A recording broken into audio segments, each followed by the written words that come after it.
მაგრამ მეტყვით რომ მე ვარ რეჟისორი და მსახიობი მერაბ თავაძე. სულ ეხლა ამ ბოლო ხანებში ძალიან ის მოხდა რომ ძალიან ხშირად აჩვენებ რა უნდა გააკეთოს ქართულმა ოცნებამ? ეხლა რას გვირდება თქვენ? ჩვენი გუნდი, თქვენ იცით რომ მე წარმოვადგენ ბიძინა-ივანიშვილის პოლიტიკურ გუნდს და ვინდა ვილაპარაკოს სწორედ ჩვენი გუნდის სახელით, ქართული ოცნების სახელით. პირველ რიგში რა გვირდება ჩვენ გავაკეთოთ ფოტოსს? ჩვენ პირველ ოქტომბერს. მას შემდეგ რაც თითოეულ თქვენთაგანი მოხვალ საარჩევნო უბანზე და მე იმედი მაქვს რომ სახლში არავინ არ დარჩენს. ეს არის აუცილებელი. ნიშნავს იმას, რომ ვისაც წაართვეს ქონება, ჩვენ გადავხედავთ ყველა ამ საქმეს, მათ შორის გარაჟების თემაც ვიცი, რომ ძალიან მტკივნეულია სპორტისთვის. ყველა ის უკანონო პატიმარი, რომელიც ციხეში ზის მათ საქმეს და მათ შორის პროფესიონერების საქმეს, იმიტომ რომ საქართველო არის ევროპაში პირველი ქვეყანა პატიმრების რაოდენობით და პროცესს ძალიან აწუხებს. რაც შეეხება ეკონომიკურ პრობლემას, მე ვიცი, რომ ძალიან გიჭირთ. ფოთი არის გაძარცული ქალაქი.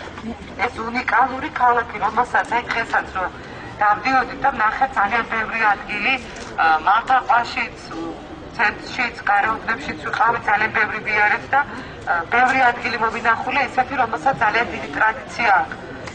ძალიან ბევრი შესაძლებლობა არსებობდა, რომ ფეხზე დამდგარიყო და სამუშაო ადგილები მარტო ამით შეიქმნებოდა.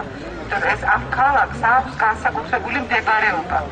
თავისი გეოპოლიტიკური მდებარეობით არც ერთი ქალაქი არ შეეძრება. განადგურებულია ყველაფერი, გაძარცულია ეს ქალაქი და პრაქტიკულად აი გავს ახალი დაომარი რო იქნება ქალაქი და გააპარტახეთ ისეთია. და ფოც ჩვენ პირველ რიგში შევქმნით იმას, რომ ექნება სამუშაო ადგილები, როგორ უნდა გაკეთდეს ეს.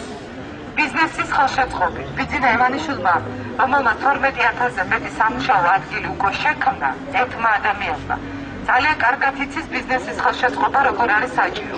და ხალხს მიეცემა საშუალება მიიღოს შეღავათიანი და უპროცენტო სესხები და დაიწყოს მცირე ბიზნესი. ჩვენ დავიწყებთ იმ დაანგრაული ქარხნების რეაბილიტაციას, რომელიც ფოთისთვის იყო საამაყო და მთელი ქალაქისთვის იყო არტერია.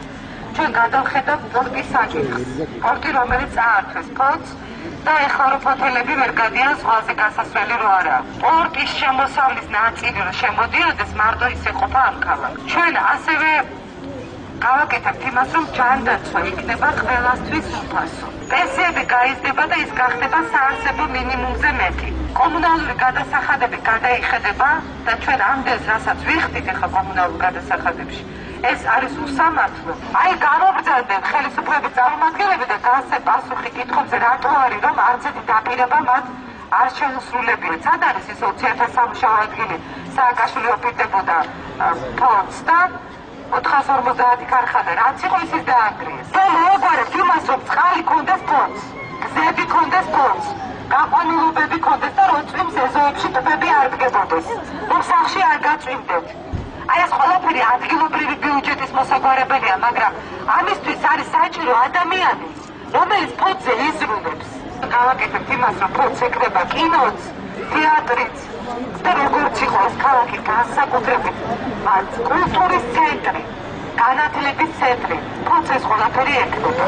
ჩვენ ფოთს ძალიან მალე გავამამაძებთ, ძალიან მალე პრობლემებს მოვაგვარებთ. თავი არის თქვენ ეხლა არ შეშინდეთ, არ გაჩერდეთ, უკან არ გაიხ